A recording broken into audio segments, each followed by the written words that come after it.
All right, let's move on. Misinformation. This was very important. As you could see, it's been trepidatious and difficult for us to continue to report on this just because we're not in Israel. I only know one person who actually is a reporter, Trey Yingst. I shouted him out yesterday. But it's been incredibly difficult to sort through what is true and what is not. It's very reminiscent of the early days of the Ukraine war. Oh, Snake Island, the ghost of Kyiv.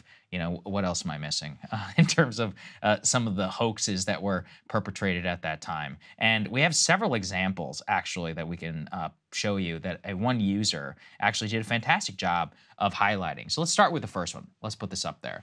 So this one, for example, this is a video that was circulating of a tower block in Gaza being hit.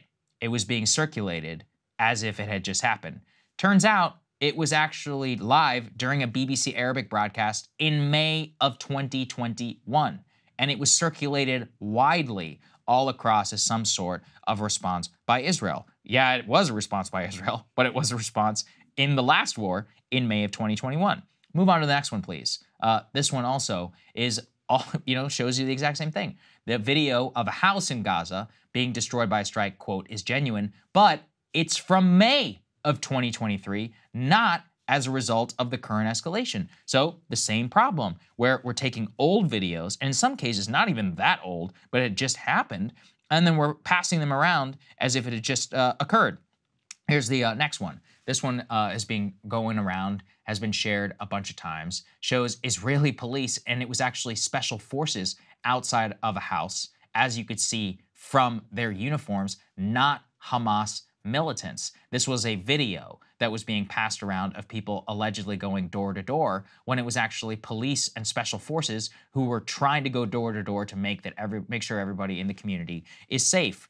And then the next one. This, again, does not show Hamas shooting down 2 Israeli helicopters because it's from a freaking video game called Arma 3. Oh my God. I think that one might be the absolute worst. And I believe we have one more that we can show, which is, quote, a actual tweet which was going around saying, quote, breaking, Israel has authorized a tactical nuclear strike on the Gaza Strip. Israel is advised to leave border settlement areas to avoid nuclear fallout. God. And of course, that's not even true. Also, just so everyone knows, Israel's never even acknowledged having a nuclear weapon, even though they definitely do. And it's one of those where, in the heat of battle, as we will all remember, with Ukraine, the ghost of Kyiv, Snake Island, many other of these stories that were passed around, we have no idea. Even yesterday, I said, based on a report that I saw of a firsthand account from one source, that there had been mass rape at the music festival. It turns out that is only from one single source, and that this has not been verified, and that the firsthand nature of it has now been questioned. I have no idea whether it occurred or not. I felt, though, that I should say that here, because that's obviously an incendiary and horrible claim. I wouldn't put it past them. I wouldn't put it past people who are going to, massacre people and shoot them and take them hostage, who God knows what happens. It wouldn't be out of character, to see in a war, especially with ISIS in the past and Islamic terrorists. But I'm not going to say it until it's been 100% verified. So, I could say that here, but that just goes to show you we're working so hard here, Krystal, to try and give people the best of information. And again, we see crazy instances. This is the craziest, one of the craziest ones. Put this up there, please. Where this guy puts out a tweet, says, alleged footage of Hamas keeping children in cages. Why? What purpose does this serve? Are they Israeli hostages? Correction. They were Palestinian children that were being held in cages by Israeli law enforcement and army officials. Yeah, interesting. That one immediately got deleted. None of this, by the way, is to, bash whatever regime or, other side. It's just to show you, trying to sort through all of this, you have to be very, very careful with what you see. It has to be verified, multiple sources. You never know what's being out there. Things can be deceptively edited. This is just Twitter. I mean, Instagram, Facebook, all this is rife with the same level. And you and I are not calling for misinformation, we're not calling for mass censorship or any of that. We are only pleading with you to do what we have to do, which is be very careful. Don't believe everything that you see. Yeah. Try to make sure it's been verified multiple times. Definitely don't just take something credulous because your friend posted it. Images like the kids' image is so easy to be passed around. You know, the other one that we saw, like we said, the special forces, you can make something, guys going door to door, something that was actually a heroic act into a nefarious act. So just calm, wait. We don't know. The stories themselves don't need to be embellished. They're bad enough, the true ones. You don't need to be pumping out, you know, crap. Well, and I mean, I do think some of these people that are sharing this stuff, especially the people that even after they get called out on it, they don't take it down. That's I mean, horrible. I think it is actually malevolent in certain cases where they just want the clicks, they just want the clout. I mean, the people who like making video game graphics and sharing that crap, you can't tell me they don't know what they're doing. Come on. Ted Cruz shared that kids in cages bullshit. I mean, this was days after it had already been widely debunked and like, hey, that's actually Palestinian children and that's not actually from now and this is totally wildly inaccurate. He still shared it, I think, yesterday. So did he know about it? And I have no idea, but especially be careful when it fits whatever your biased, like pre-existing bias is. When it fits your storyline a little bit too closely, really take a step back and really think about where is this coming from, who's verified it, has it been double verified, etc. Here's another one. This was Jamie Lee Curtis who put this up on the screen, who was making a post that she thought was in support of Israel. And she just puts this caption, this is on Instagram, "Terror from the skies with the Israeli flag." That's a picture of Palestinian kids in Gaza who are afraid of bombing that is coming from the Israelis in retaliation. So she's actually accidentally making the exact opposite point of what she thinks she's making here, which is, you know, in defense of Israeli children. Instead, she's showing the horror that Palestinian children are also being subjected to right now. I have to say, Saagar, you know, we had a little debate before about community notes on Twitter. Yes. I have come to really appreciate community notes because it's a thing of their own making. That's only they only need community notes because of the vast like Ian Miles Chong, all right, who I'm going to call it. This guy has posted multiple things. So many things. Completely wrong. He's only boosted in the algorithm because he frequently is a reply guy to Elon. By the way, he's never even been to America. I don't know if anybody knows that. He's from Malaysia. He's constantly posting about I know as little about American Ian Miles politics. Chong as possible. I wish I knew less. You know, I'm only just like, why is this guy's feed, you know, constantly in my feed posting all of these videos? And, you know, it's like some of them are complete BS. So it's made me be like, okay, now I can't trust anything for this person. But that's why the reason community notes end up being needed is because we have vast amounts of these crazy verified accounts like, you know, like X Monitor or whatever, which just post stuff and it has the blue check and people take it credulously and they amass hundreds of thousands of followers.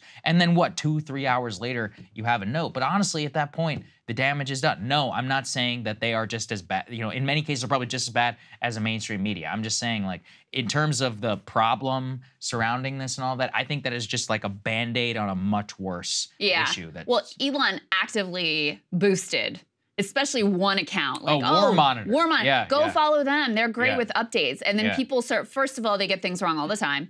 Second of all, people are posting all of these like brazenly anti-Semitic comments from them. Like, these are the people you want folks to really follow. He deleted the tweet. War Monitor is a very, I will say, I do follow him because every once in a while he has stuff that is surfaces, but he is one of those people, or she, I don't know who it is actually, because it's an anonymous account, but he's like one of those people who's like the Zionist regime, and he literally refers to dead Palestinian soldiers as martyrs. Just like, come on, man. You know, it's like, what are we? Maybe not your neutral news source. What are we doing here? Yeah, exactly. I mean, maybe because I've covered several wars and conflicts in the past, you know, it's just like, it's just a given. You know, if you went through Syria, if you went through Afghanistan, if you went through Ukraine, that's just what, in the last like 10 years.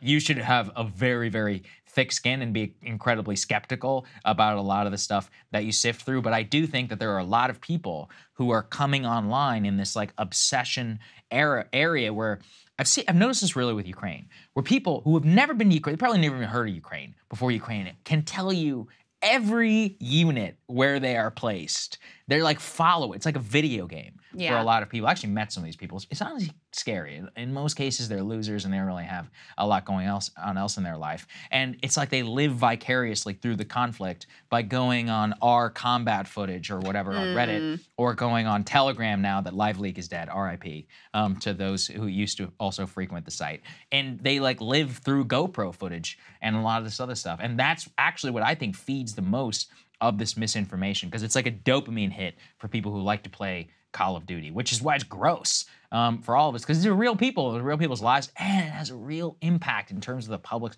understanding of the situation. Let me also say, I mean, this is like just the beginning of this, because these are like, correct. you know, video game footage that's easily disproven, or you can go back and look and be like, actually, this is BBC footage from last year, not this current conflict, et cetera, which some of the things that were being shared as being in the current conflict, which were like, no, that was actually a few months ago, also goes to show you the level of continued violence that is going on here that, you know, people just don't really pay attention to typically. But, you know, this is before we really have transitioned into the era of AI and deepfakes and what could be generated there, and people are really going to need to be on their guard. And the number one thing you can do to inoculate yourself is to really, really question anything that fits too neatly into your own bias.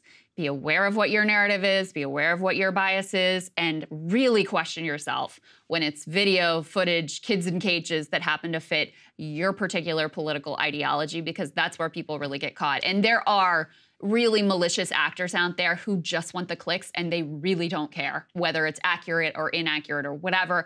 And even if they end up deleting it, the fact they posted it and got, you know, thousands of retweets and all this engagement, whatever, and got the bump in their account from it, and then they go and delete it, like, that's all they need to help to build their clout. So there are a lot of very shady actors out there, and don't find yourself caught up in one. And it's sad because it makes us actually have to rely more on the mainstream sources. Because it's so difficult to verify or trust anything that is being posted on Twitter in particular, or other platforms at this point, because there is so much. And don't even get me started on the freaking headlines being gone from the news articles, which is such a pain in the ass. That is, there's so many things that we could say. We just wanted to make sure that everybody kept that in mind, especially on what is likely to be a pretty crazy 48 hours to come. Hey guys, if you like that video, go to breakingpoints.com, become a premium subscriber, and help us build the best independent media organization on the planet. That's right. We're subscriber funded. We're building something new. We want to replace these failing mainstream media organizations. So again, to subscribe, it's breakingpoints.com.